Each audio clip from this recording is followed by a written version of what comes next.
Lamentablemente, valor de lucha aqui não está bom conhecido para nossa comunidade. De com, para sobra mais a pouco nos apapia e tapapia de huelga de HAF 1922. 30 de maio, tu não está aqui.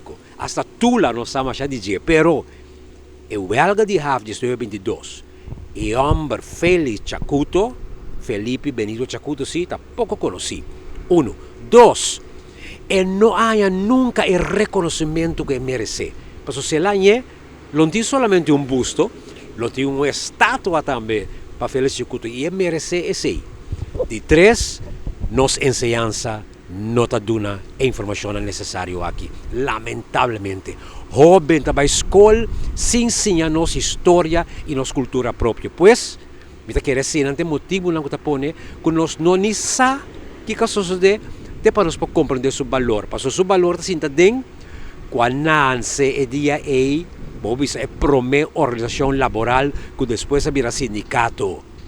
E também afirma o primeiro contrato coletivo. Da coisa para nós saber que me vamos mirar o primeiro CAO que está firmado na 2022.